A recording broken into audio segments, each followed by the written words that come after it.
Vamos lá. Como Quentin Tarantino escreve seus roteiros? Spoiler, genial. Incrível.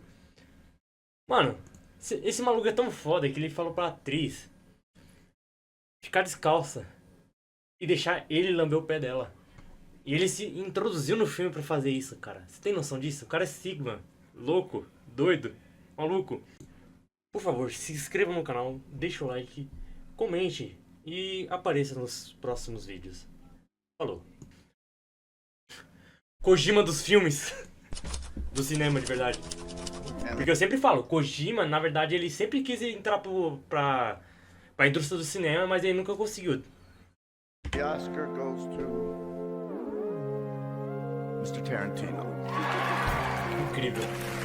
And the Oscar goes to Quentin Tarantino, Roger Avary for Faulkner. Like, I pay attention to that. So you got a lot.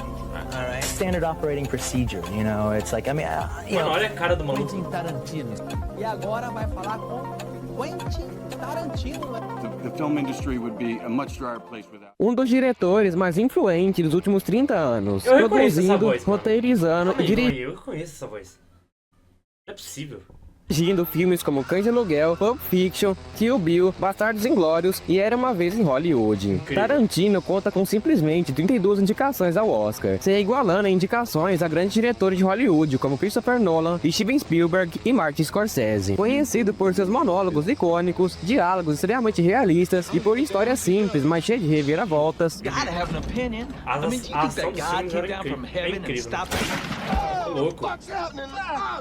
Quentin Tarantino mudou o cinema usando simplesmente as bases criadas há décadas atrás por diretores como Orson Welles e Ingmar Bergman e seu vasto conhecimento sobre técnicas de cinema e referências culturais. Esse É vídeo o que eu sempre falo, se uma mídia ela é ruim, porca, mal feita, é culpa do diretor, porque tudo vai na mão do maluco. Ele que passa o roteiro, ele que passa ele que passa a trilha sonora, ele que passa a edição, ele que passa a pós-edição. Se a mídia é ruim, a culpa é 100% do diretor. eu quero te mostrar como Quentin Tarantino simplesmente revolucionou a sétima arte sem criar absolutamente nada de inovador. Ele botou tudo pra funcionar. É isso aí. Nascido no estado do Tennessee no ano de 1933, sua família se mudaria em 1931 para Los Angeles, e foi na cidade conhecida por ser o lar da indústria cinematográfica mais influente do mundo, e Tarantino, aos 16 anos, começou a estudar atuação na James Bass Theatre Company. Nessa mesma época, enquanto sobrevivia do jeito que dava e trabalhando em diversos empregos, Tarantino começou a trabalhar na Video Archives, uma locadora de filmes muito conhecida, onde Tarantino trabalhava como balconista, e que servia de porta de entrada para a criação de seus roteiros. Ao contrário de diversos diretores de renome da indústria hollywoodiana, Tarantino nunca cursou nenhuma faculdade de cinema. Certa vez, É o que falam, mano. Faculdade não vale nada se você não tem as habilidades para aplicar elas. Ou não tem o espaço necessário para isso. Tarantino Por isso que sempre existe a indicação e o nepotismo. teria dito a seguinte frase ao ser perguntado sobre como ele fazia seus filmes: quando as pessoas me perguntam se eu fui à faculdade de cinema, eu respondo não, eu fui ao cinema. Quentin Tarantino continuou seus básico. estudos de atuação na Allen Garfield Actor Você aprende Shelter, no que em é Beverly feito. Hills, mas É o passou que a falam se como dedicar que principalmente funciona. a escrever roteiros. Aos 22 anos, escreveu seu primeiro roteiro, Captain Shelf's Anti-Artillery Bandit, um roteiro de um bandido que assaltava pizzarias, mas que acaba se apaixonando por seu parceiro de crimes. Mas seus primeiros roteiros vendidos para Hollywood foram True Romance e Assassinos por Natureza, um filme da qual ele recebeu créditos apenas pela história, e como forma de comparação, lembra muito a história de Captain Petvas Anti-Artillery Bandit, uma vez que ele posteriormente foi vendido para Oliver Stone, que reescreveu seu roteiro mais de 10 vezes, até chegar à versão final nos cinemas. Foi através desses dois roteiros que Tarantino ganhou reconhecimento em Hollywood. Enquanto participava das Tarantino muitas é foda, festas mano. agitadas de Hollywood, Tarantino conheceu Lawrence Bender, o renomado produtor de filmes ganhador indicado várias vezes ao Oscar, que percebeu o potencial narrativo e artístico dos roteiros de True Romance e Assassinos por Natureza. Depois de uma conversa que floresceria uma parceria cinematográfica extremamente produtiva, Bender incentivou Tarantino a não só escrever roteiros, mas a dirigir seus próprios filmes. O resultado dessa conversa Não, óbvio, se você faz os roteiros, você deveria ser o mais apropriado para dirigir a mídia. Em games eu não sei tanto assim, mas tipo, sei lá, animações e filmes, com certeza, mano. Essa foi simplesmente Cães de Aluguel, seu primeiro longa totalmente idealizado e pensado de forma anatômica. Um filme que mistura ação, diálogos extremamente realistas, referências à cultura pop, trilhas sonoras marcantes e muita violência. Observem, por exemplo, essa simples Violência cena. é engraçado ele mogando a apresentadora querendo falar a merda dos filmes dele. Porque violência é legal, porra. A violência é legal. As pessoas querem ver gore. As pessoas querem ver violência, querem ver sexo. Mas que diz muito sobre a genialidade Não, por cara, é trás dos foda. filmes do Tarantino.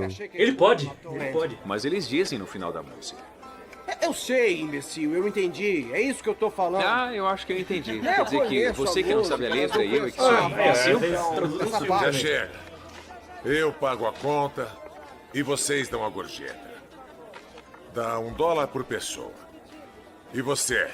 Quando eu voltar, eu quero a minha agenda. Sinto muito, é a minha agenda agora.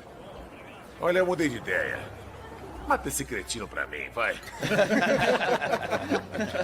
Essa é a cena de abertura de seu primeiro longa-metragem. Pensado inicialmente com um orçamento de míseros $30 mil, o filme acabou conseguindo Míseros $1,5 $30 milhão mil. graças a Harvey Keitel, que de tão impressionado com as referências e a narrativa eloquente do roteiro de Tarantino, acabou financiando quase que totalmente o longa. E não é para menos. Em uma cena extremamente simples, um grupo de pessoas trajando ternos ficam discutindo durante vários minutos sobre coisas extremamente banais, como o significado de músicas pop e sobre se é certo ou não dar gorjetas para garçonetes. Tudo isso para logo em seguida a Certo, cena nem de era da abertura. gorjeta se você... Cara, essa cultura de tip nos Estados Unidos é uma merda, na moral. Cara, vocês estão... O problema não é meu se vocês dependem dessa merda. O problema não é meu, porra. Que você se sujeitou a esse emprego. Você só vai lá e faz a droga do seu trabalho. Eu não sou obrigado a te dar nada em troca de você fazer o seu serviço, que você deveria estar sendo pago pra fazer ele. Ah, não, que não sei... Não ligo. O problema é seu. Você escolheu trabalhar aí. Se quiser, vai lá e sai e arruma do serviço. Nós nos depararmos com a revelação de que eles na verdade são gangsters, prontos para realizarem um assalto a uma relojoaria que nunca vemos no filme. Inicialmente por falta de orçamento e depois por uma questão artística de Tarantino. Todos esses claro. elementos presentes na abertura de Cães de Aluguel fariam da abertura desse filme uma das mais icônicas da história do cinema. Tão icônica que em praticamente todos os seus filmes, Tarantino sempre coloca seus personagens em um bar ou lanchonete conversando sobre temas Tem que ter os mundanos. diálogos. Outra característica do filme Cães de Aluguel é a redenção, um tema que seria discutido no próximo filme de Tarantino, Pulp Fiction, mas que já é discutido em Cães de Aluguel. É interessante notar que nos filmes do Tarantino, policiais e bandidos não são tratados como meras pessoas comuns. Eles são sempre distinguidos através de uniformes que caracterizam eles. Os bandidos usam ternos pretos clássicos com gravata, e os policiais uniformes azuis típicos da polícia. Essa característica, que não é regra, está constantemente nos filmes de Tarantino, mas mostra que esses dois grupos de pessoas não estão no mesmo patamar que pessoas civis. E isso fica evidente ao longo da história de Cães de Aluguel, quando o Sr. Pink fala que civis são pessoas de verdade, representando assim uma redenção para o personagem de Sr. Pink, que resolve participar do assalto para conseguir dinheiro e se tornar uma pessoa de verdade, assim como Julius e Butch fizeram. Certo? Modernismo. Pós-modernismo. Certa vez o crítico e filósofo Arthur Danton falou: o pós-modernismo é o fim da arte. Você provavelmente estudou... Ah não, é que na verdade, beleza é relativo, não é relativa, cara. Para com isso, cara. Você sabe quando algo bonito e algo não é, cara. Não fica com essa palhaçada. Ah não, todo mundo é belo por dentro, todo mundo é bom, não sei o que. Não, cara, para. Para com isso, você deixou você levar, deixou passar essa porra na sua cabeça, cara. Não é assim que as coisas funcionam. Existem coisas, verdades objetivas, existe sim certo e errado. Existem coisas corretas e incorretas, irmão. Para com isso. Não faça isso consigo mesmo. Você só está se enganando. Todo mundo sabe o que é certo e errado. E todo mundo sabe o que é bonito e feio. Todo mundo sabe. Todo mundo sabe. Não adianta. Querer louvar o bonito é querer louvar o errado. O hediondo. na sua escola movimentos artísticos como... Ah, não. O pós-modernismo não é sobre isso. Não. Mas tem o quê? Vai chegar no... Vai ser outras coisas vão impregnar no pós-modernismo pra fazer uma crítica, sei lá. A estrutura familiar, a estrutura do patriarcado que nem existe. a estrutura do capitalismo de não sei das quantas. como o futurismo, modernismo, o expressionismo, o surrealismo e o pós-modernismo. Mas de todos esses, o pós-modernismo é o mais complexo e polêmico de todos. Mas o que é o pós-modernismo? Bom, ele é todos os movimentos artísticos em um. Para os pós-modernistas, que inclusive eu sou incluso, não existe uma forma definitiva de arte, nem estruturas e regras para contar uma história. Para eles, a arte é uma abstração dos desejos humanos. Misturar ópera com rock, jazz com temática punk, vingança com artes marciais e faroeste, para os pós-modernistas, todos os gêneros e formas literárias são válidas para contar uma história. Tem que ser coeso. Não, faz do jeito que você quiser, mas faz de um jeito coeso e legal. Vamos falar a verdade. O que mais fica puto quando você vai assistir alguma coisa, quando você vai jogar alguma coisa, é você sentir que você tá perdendo seu tempo assistindo, jogando, lendo alguma coisa. Na moral, cara. É a pior coisa que uma pessoa que pode estar consumindo só o seu trabalho pode pensar. O modernismo, assim como o pós-modernismo, tiveram suas origens na segunda metade do século XIX, com o avanço da industrialização e da urbanização que perturbavam profundamente a ordem social. Esse movimento seria amplamente popularizado após a Segunda Guerra Mundial, em uma época em que as incertezas sociais e o medo pairavam pela sociedade. Nesse contexto, nasce o pós-modernismo, um movimento artístico, eclético, híbrido e essencialmente anti-hierárquico, que passa a se tornar extremamente popular no ramo intelectual e artístico nos anos 60, devido ao uso em massa dos meios de comunicações, estilo vibrante e uso de personalidades reais. Não, eu gosto disso aqui, já era. Não, tem que ter para expressar a sua arte. Dessa forma, quando Danton disse que era o fim da arte, ele não se referia ao fim literal, mas a um fim metafórico, pois em sua visão, se tudo é arte, nada é arte. Podemos ver notavelmente a influência pós-modernista nos filmes do Tarantino, grande admirador do faroeste spaghetti, dos filmes de artes marciais orientais e do cinema blaxploitation. Seus Ou seja, o bagulho mais escaralhado e exagerado possível. Incrível, cara. Incrível. De referências culturais. E até mesmo de cenas quase idênticas de outros filmes que ele usa para contar suas histórias. Olhem, por exemplo, essa cena do filme Pulp Fiction. Um carro vai bater.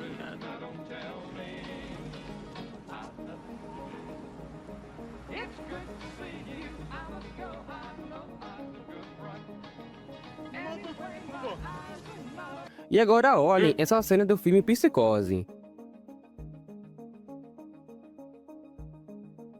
Isso é pós-modernismo. A autorreferência a obras anteriores e o limiar entre a cópia e a referência é o que torna o pós-modernismo tão complexo. Afinal, o que define a originalidade? E existe algo verdadeiramente original? Essa é a essência da filosofia pós-moderna. Nada se cria, tudo se copia, nada se cria, nada se cria, tudo se transforma. É isso aí. Além disso, Tarantino referencia seus próprios filmes, com referências sutis que só pessoas mais atentas perceberiam, e que serão mais abordadas no próximo capítulo. Mas além de referências indiretas a filmes e personagens que só pessoas mais assíduas entenderiam, Tarantino também faz referências explícitas a marcas da vida real, como nessa cena de Pulp Fiction, onde Julius e Vincent conversam sobre como eram os Big Macs de Amsterdã, no tempo em que Vincent viveu lá. E você sabe como é que eles chamam quarteirão com queijo em Paris? Não chamam de quarteirão com queijo, não, é? Não, cara. Lá eles têm um sistema decimal. Não saberia o que é um quarteirão. E como é que eles chamam? Chamam de Royale com queijo. Royale com queijo? É, isso mesmo. Goiabeira, que isso, cara? Olha, Big Mac é um Big Mac. Eles chamam de Le Big Mac. Le Big Mac.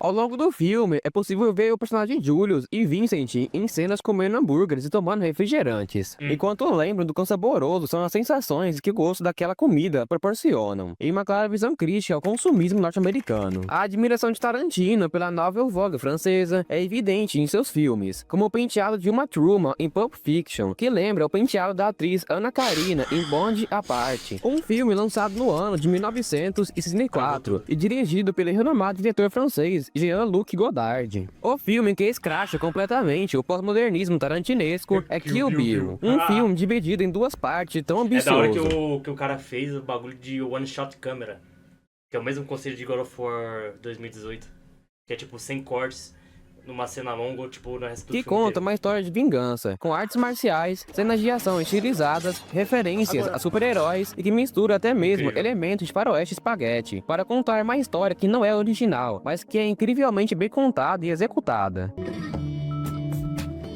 Um universo compartilhado, tá de Nesse brincadeira. ponto do vídeo, você já deve saber como ocorreu a trajetória do Tarantino, como ele faz seus filmes e sua marca registrada. Mas existe uma coisa que ainda falta vocês saberem sobre Tarantino. Isso, e logicamente o impacto de Pulp Fiction em sua carreira, que será visto no próximo capítulo. Mas todos os filmes do Tarantino são conectados. Isso mesmo, todos eles fazem parte do mesmo universo compartilhado.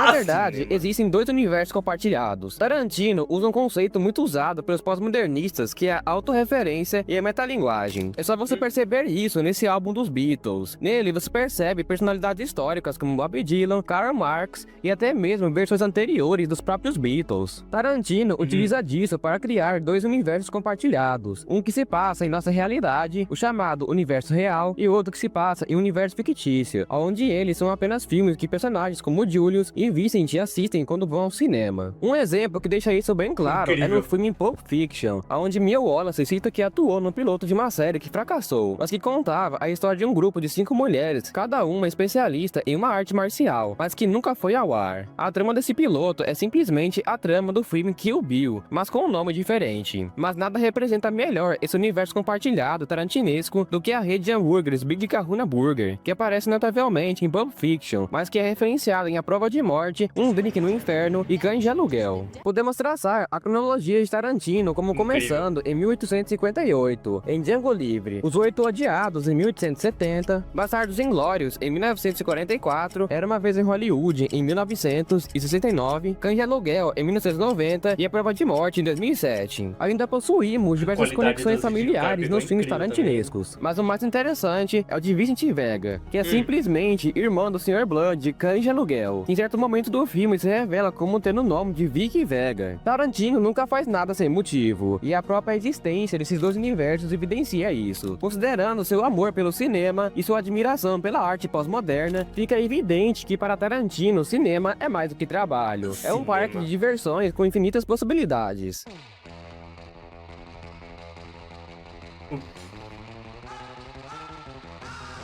Histórias Durante toda a duração desse vídeo, um filme foi citado simplesmente 7 vezes, sem exceção, em todos os capítulos. Pulp Fiction, Pulp Fiction, Pulp Fiction, Pulp Fiction, Pulp Fiction, Pulp Fiction, Pulp Fiction. Esse filme é Pulp Fiction. Mas o que é Pulp Fiction? Pulp Fiction eram literaturas tidas como de baixa qualidade. Até por causa disso, nasceu a terminologia pulp, para se referir a esse tipo de literatura, já que o papel dessas revistas era de baixíssima qualidade. Mas durante os loucos anos 20, após anos de guerras e traumas sociais, esse formato de história começou a se tornar extremamente popular entre as massas. Muitas vezes abordando várias histórias em uma mesma revista, Mano. que costumava variar entre a ficção científica Ah, fantasiosa esqueci. Nossa, que merda, mano. Por que isso sempre acontece? Toda hora eu esqueço um termo. É que nem Mad. É que nem Mad, Love, Death, Robot.